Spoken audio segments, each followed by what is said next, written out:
Oh my god, we're already going. Oh my god. Welcome to episode 3 of Review, where I review all of my old reviews and tell you if the things on it are still valid or not, and if there's an upgraded version, or if you even give a shit, it doesn't matter. Anyway, these are a free time kill, so if you're interested about things that happened in the past, I'm increasing the time to 25 minutes, which may kill the GoPro, because I'm doing 2 in a row. And if it dies, then it dies. When it dies, it dies. It's like Rocky 4 up in here. But we are going to not go to those tabs. That's where the wallpapers live. And you're not allowed to see those yet. You'll have to download that one in the description. And let's continue along. We left off when we hadn't done the Dayton B652 Air. You know what's really bothering me about this review? I don't remember going over the Dayton B652. And we're already at the Air version. The Dayton B652 was like the first way higher hitting than its fucking value speaker. And when the Air version came out, it was the exact same speaker with like 8% more treble. And I liked it. Yes. Except you could no longer put them like right here. They became harsh because it was like that treble was a little, they went from a cheap piezo to a cheap like Air motion tweeter, and it was So fine for a living room, fine for a surround speaker, fine for any place but near you. And they're a sealed 6.5, which 6.5, that's like, look at the fucking wall. There's only a handful of 6.5s up there. Most speakers are 5.25. So a 6.5 was a hell of a thing back in the day. And they were like, I'm talking like $40 a pair, $45 for a pair of, like it was China to the Mizax. Dayton, Ohio be damned. That was oof. For a sealed one too. So there really wasn't much low end, but man, they screamed at you. So I'd say those are still valid, and I should still link them, because for the absolute cheapest loud speaker that has any semblance of quality to the actual tonality of it, I mean, basically the box reverberated. I've grown since then, but I can't forget what the purpose of those was. Be cheap, be loud, make sound, and go. I'm all for it. So there's a demo. The Sennheiser 380 Pro. So the Sennheiser 380 Pro, I don't know why the sound demo's here and not the review, but those sucked. That pair sucked. I literally said, not my cup of tea, not my look of it, and eventually I'm going to get to another set in the future that I actually was like, oh wait, these actually do sound pretty decent. So that's an example of me getting a headphone and having it be bad from the factory, like a factory fuck up. So in things like the Andover PM50 that I reviewed recently in real life, when I get that, I only have that one to test with, and I got it a little bit ahead of like the ones they're selling. So am I being honest about it when I shit all over it? Or should I just have like contacted Andover and be like, you want to send me like 6 more of these, like from different batches, so I could really, because that's really the only way to do something like correct. You review a Ferrari and it hasn't been checked by Ferrari and it's just sitting on a lot and you go drive and it's like, wow, this feels like shit. Something could be wrong with that one Ferrari and you don't want to mess up too bad. But so that was that one. That made me sort of weary about everything in the future. I'm glad it happened 5 years ago, because it was like a bunch of people telling me, hey, the 380 Pro doesn't sound like you're describing. And they eventually got Superlux 668B. That speaker's in that box down there, which is my backup of like, I have not enough space in the wall, got to put it in the box. They're in there, and with the pads, and I actually redid the video, and you can see a link to the video, with the pad swap on those I don't remember what the fucking pads were. They were, to my knowledge, the widest soundstage headphone ever to exist. Superlux 668B, cheap headphone, 40 bucks. Best attachable wire system, which was basically just, it had like an attached cable, but it was like 1 inch long. You put an extension on it, so it'd always pull off. Sounds, you know what? I'm linking them. If I could find them, I'm linking them. They're out there. I'm linking 668Bs in the description of this video. All things I talk about will be linked, or at least listed. Like if you're not supposed to buy it, I won't link it. But if you're just talking about it, it'll be there. And if I say, hey, 668Bs will be in the description if they exist. I think a wolf is being raped outside. It's fine. The Monoprice price $83.23. Those were the very, very cheap on-ear like Audio-Technica rip. I didn't start the timer. I didn't start the fucking timer. All right, we're gonna end slightly earlier than that timer goes. What good is a timer if you don't start it? I'll just go forever. It'll be like an endless loop. My battery will definitely die. 8323s were like a $30 rip-off Audio-Technica. They sounded okay. I'm not going to link them. Fuck it. 3D Pro review. $50 headphones, part 1. How many did I even have? I have like 3 headphones there. Oh, God. You know what? I couldn't really make that list longer today. $50 headphones is not like that budget is a little bit, there's like 5 or 6 maybe. And I'm not going to start listing them in my head because then I'm going to have to link them in the description. Like $100 headphones, yeah. I could do closed back, $100, open back, a couple in the $100 range. 50 is like, saves more money. The Yamaha RS-201. This is when I was doing the giveaways. I literally was giving things away before I was yard selling because you can't do a lottery and giveaways, like you can't have a lot. It was weird. There was weird legal things. So I had to just give things away. The Yamaha RS-201 was the cheapest. I guess it's an integrated or like stereo receiver. And it had all the power I needed. It had a remote control. It had AM, FM. It didn't have Bluetooth because this is back in October 2014. So this is 5 years ago this video was uploaded, but it was being given away in October of 2014. So yeah, it's an old unit.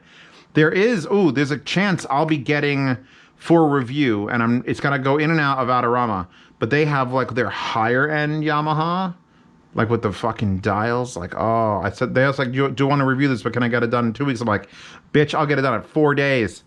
Send that to me and I will get it out. Because, I mean, Yamaha makes from the cheapest to like insanely high-end $8,000. Literally the exact same thing. Stereo receiver. $200. Stereo receiver. $500. $2,000. $8,000.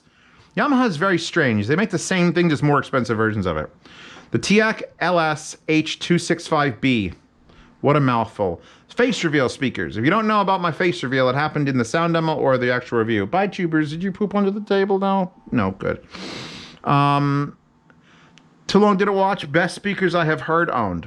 That was the case. I mean, I had only done like the Pioneers. I had done my big Emotivas. I did Daytons, the little mic clubs.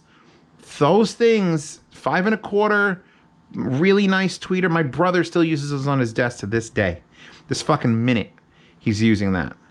And there's no reason not to. He's using it with the Panda Stack, by the way. And there's no reason not to. I could barely link the LS-H265Bs when I did that review 5 years ago, so they're definitely not available now. But they were a well-built, pretty, white-coned, like inverted cup. Like they were nice speakers. And they sounded nice. I wish, Teac has made like very few things that I've reviewed. They built some amps that had those little coaxials that do I still have those or did I sell them? I forget where they are, but those things were great too. I need more Teac in my life. The Soundbar Alternative video, 5 years ago, 87,000. I basically was using a Q5 and MB42X-Cs, so a pair of center channels, and I did that just because it was more impressive. And if you're going to try to influence people to not use a soundbar, you got to really like say, hey, look what you can get. I mean, probably MB42Xs would have been better. And now, today's money, it wouldn't be a Q5, SMSL Q5, which is the next review. It'd probably be a little DAC and one of the new SMSL amps. So still an SMSL amp, but like you could either be the the SA300, the little cube, or the DA8S, or the D8AS. God almighty, there's so many things in my head. If I start bleeding out my nose, no one's going to know on camera. So yeah, that was my Soundbar Alternative video, and that still is relevant. It's 5 years later, they're still selling soundbars, so obviously not enough people have fucking seen it. There's the Q5. Q5 was the first in the... That's the reason I made the Soundbar Alternative video. I know why these are out of order. I uploaded these from my other channel, and they just got put here in whatever order they uploaded. But at least they're close enough. The Q5 was just... It was the soundbar killer. It was a remote-controlled, decently powerful, just amplifier with a digital input. Did it have a digital input? Did it have a digital input? I'm using RCA's there. I don't know. I think it had a digital input, but if it didn't, I used a cheap DAC. And then I was like, oh, but as long as it had a remote control. The point of it was remote control. Hey, look, it's a Tascam PAR200. The surround receiver that I'm currently using in my living room and always have been and probably always will be, unless it doesn't freak out. It is currently making my back channels pop as it searches for HDMI signal. So if there's nothing playing on my TV and the HDMI is just blinking on the receiver, I'll just hear. Every like 30 seconds to 2 minutes will be like static discharge. So yeah, so I reviewed that for 38 minutes. And it was basically me going over how amazing surround sound modes were and why surround sound is great. And I honestly, I should just do that again because I still have not, I haven't looked for anything better in the surround sound receiver market. And I'm sure there's D-Rack and everything. But that thing, it just rack mount, it was $1,000. I got it on eBay, brand new for like $300. And I will keep using it until it literally dies. So, I mean, fuck it. I think I'm using the same batteries. I think the remote control might have the same batteries in it. I'll have to check. It's $50 headphone challenge part 2, starring the Tascam TH02s and the Takstar Hi20s. We're going to get to those next, so I'm not even going to talk about the challenge. So the Tascam, where are the Takstars? I have to talk about the Takstar. The Tascam TH02s were a white headphone or black headphone made by Tascam. They were $19. They were an M50 ripoff. They were $19. And they have an attached cable, and they were pretty robustly built, but the pads sucked. And this was the first headphone that I'm like, you need to swap pads. You really need to swap pads, because Brainwaves was starting to sell their replacement pads, and those things were ghetto fabulous. Like, they were bright white. They looked like, from a faraway distance, you could kind of look like Beats. They had that like, yeah, I'm a thug sort of thing going for them with the logo on the side. And they came with red pads, and then I put black pads on, or I put red pads on it because the Brainwaves was selling red pads. And I didn't hate those. I didn't hate $19 headphones. Those were the cheap queens until the, oh, they're not up here anymore. Oh, God. Monoprice Retros have deseated them from like the cheap queens. But they folded. I remember taking them down Manhattan and just walking through Manhattan with them. I have to look for the Takstar. The Takstar Hi2050 was the first revision of like, Jesus, I can't remember all the numbers. The Hi20 was like, before Schiit 9500s existed, those were the headphones. That was it. Before that was before the Pro 80s, which was a closed version, which I liked a little better than those. And then like anything open back became Schiit 9500s, and it's still that to this day. Schiit 9500s were not there yet. I did Schiit 9500s in this apartment because I remember filming it in that room against the wall when I didn't have this room. And yeah, so Takstar Hi2050s were good for the time, really good for the time. Same with the Tascams, but I mean, not now, not today. Headphone swap announcement. Oh, that's one I wanted to do. I tried to do that, then the subreddit got shut down, and then no one would have sent it back anyway. How much time we got? 16 minutes in that, so I'm taking 5 minutes off. We got plenty of time. The Metrovac DataVac. I still have this thing, and it's just a big electrical blower. Like, it's a 500-watt motor leaf blower. It's basically a leaf blower for your desk. And if I had like a workbench set up or like a workshop with tools and everything, that thing, because it was like I bought that Hurricane X-Vac, like can of compressed air, but a little electric motor. That fucking thing was like $120 for this little thing. It doesn't blow nearly as hard as a Metrovac DataVac. Link to the Metrovac DataVac in the description, because if you ever want to just shoo away your cat with 500 watts of air blower, that's perfect. I wish the cord was detachable, but I just sort of pick it up and it goes click, whoo, and it just blows everything. I was blowing shit around. It was a great review. Great review. Go watch that review. Oh, 5 years ago, which means 6 years ago, the NEC EA294WMI Part 2. That monitor.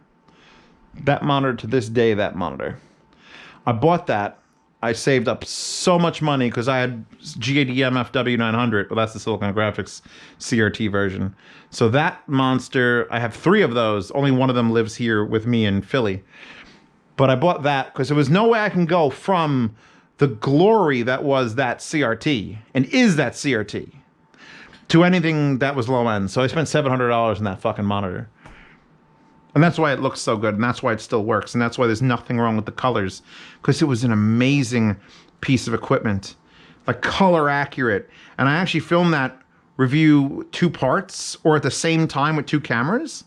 I had a GoPro version and my Samsung NX1000 because it did better capture of the screen. Like what you're seeing here is bullshit. It's a Hero 8 in my head and it's a fucking monitor. It's like, what the hell is that, Zeos? What the hell are you doing? You're a professional? Not really. But enjoy the videos.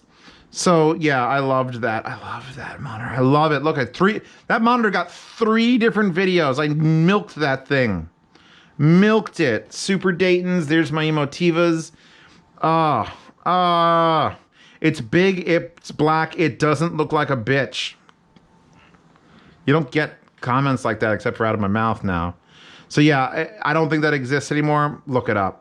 I was tempted actually to get a second one and put it on this side of the arm so I could have like dueling waifus while I do things, and one could be for like links and one could be for the music playback, but I don't think I need that.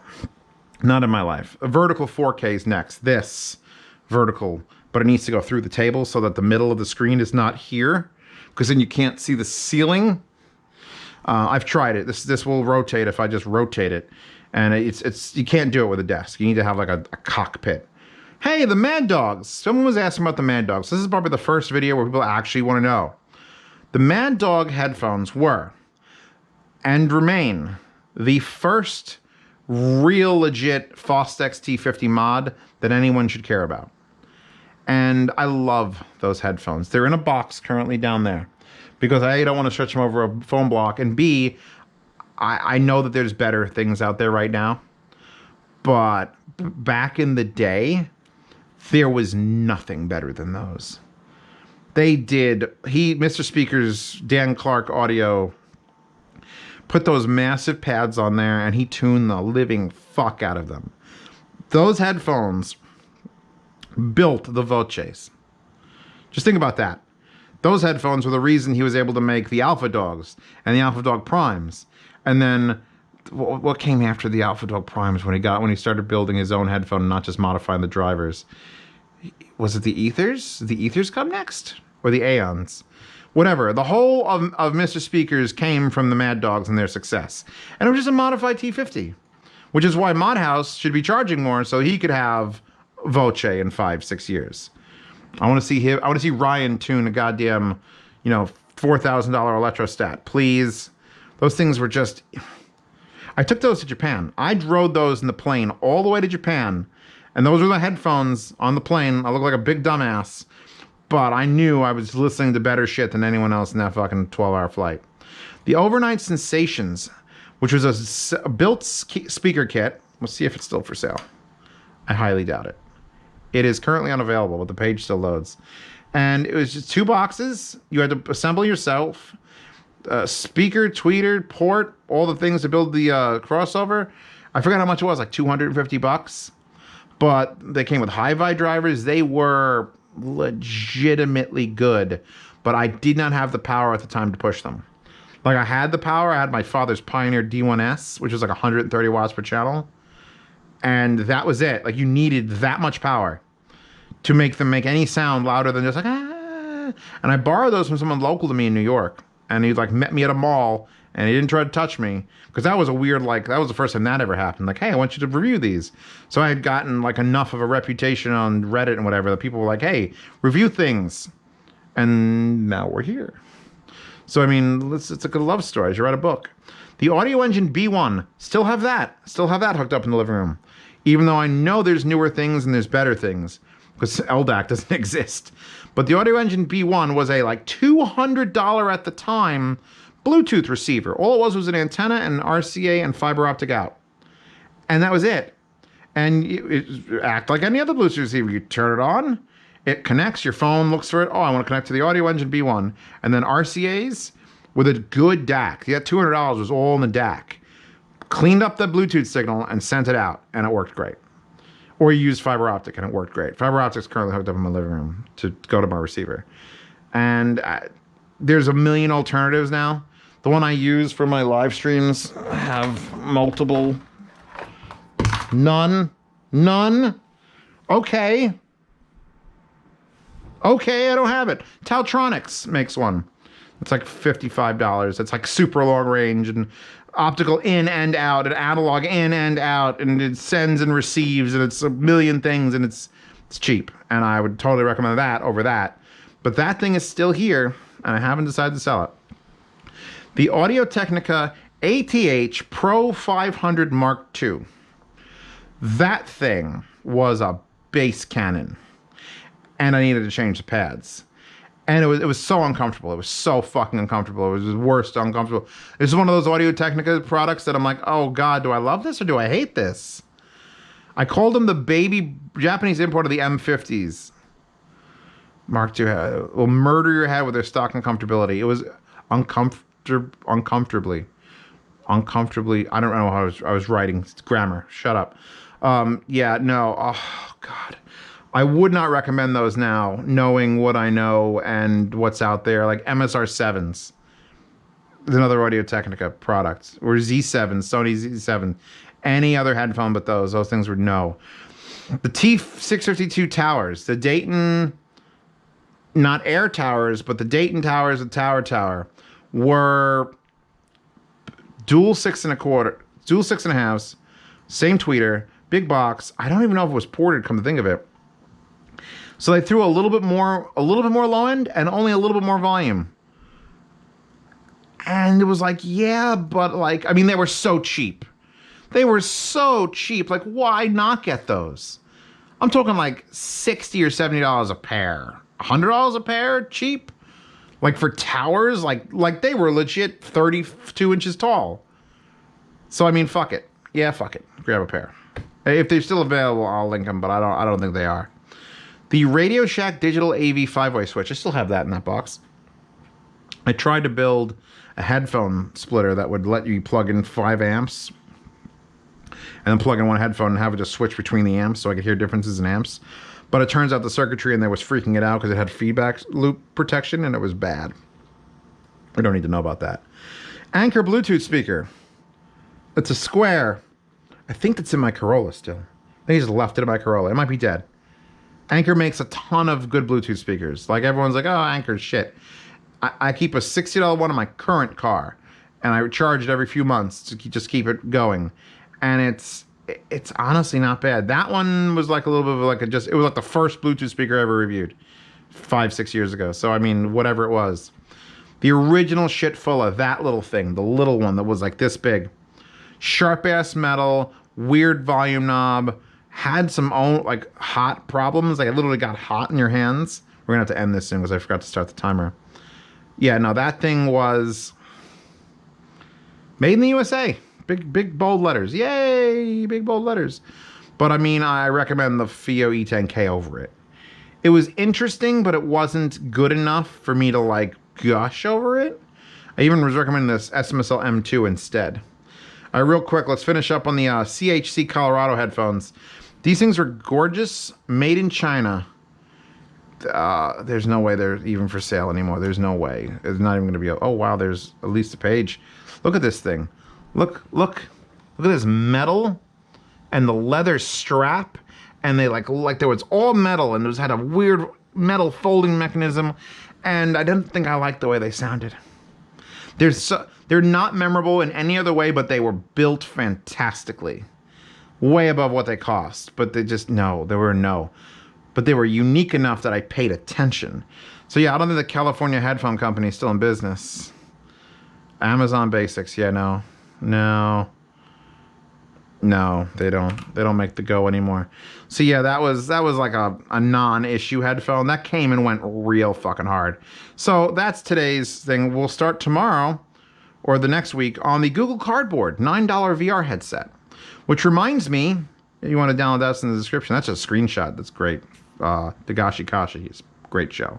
I'm going to review my Index, but not as a VR headset, as literally just an audio device, because I think that deserves its own review. I don't know how I'm going to bring it in here. Like, I have it plugged in here. I may have to unplug it from here and run it through the wall and then bring it back in and plug it back in. But that thing, as far as VR sound goes, it's like, holy shit. I want Valve to sell me just the headphones. Just sell me the headphones, Valve, please. And the DSP to correct everything. Anyway, that was today's video. I hope we caught up on a couple of things you might have been interested in. These will continue. I might change the format again. I might go to like a screen capture. I need this. This is how I communicate, so I can't just like get rid of the head cam or turn on that Logitech webcam and do that. By the way, I love the BenQ light bar here that lights just my desk up. It's great. So download that wallpaper in the description. The links in the pinned comment are for Subscribestar and Patreon. Support this channel. See these reviews early, or see reviews early. These probably don't come out early because they don't give you any like information you don't already know. But yeah, every month, 1st to the 10th, yard sale. Buy things that I'm done reviewing. Buy things I'm trying to get rid of. Buy things people donate to the channel. That helps support the channel. And then I ship free to the United States and half shipping international. Ask me any question you want on platform. And if you go up to the $10 tier, you get into the Telegram chat room where, and that works at either Subscribestar or Patreon, where you could talk amongst your peers. I would say I'll call them all peers. They're all a good bunch of guys and some girls. But they hang out and they talk more shop than I ever want to. So I will show up and answer any questions you like. But there's about 37 people in there who know at least as much as I do and have more gentle opinions. I'm a fuck you opinion. And they have like, oh, why don't you do this? This seems like a good way to go about it. So that's great. And hi-fi guides, always being updated. And the hi-fi guide forums is lit, fam. I said it. What are you going to do about it? Anyway, that's today's episode of review. We come back. I'm not going to do it now. I'll come back and I'll decide if I want to change formats to do it with OBS, or if you guys think I should set up like a permanent camera here that doesn't move and just wave my hands. I feel like I really need the head. I gotta be angry at things sometimes, and you know that's where you get it from. So that's it. We're done. The battery hasn't died. We're almost at that mark of 25 minutes anyway. So thank you for stopping by. Links to everything in the description that I thought you should have links to, and no links to things I don't think you should even look at or concern yourselves with. And we'll move it on until tomorrow.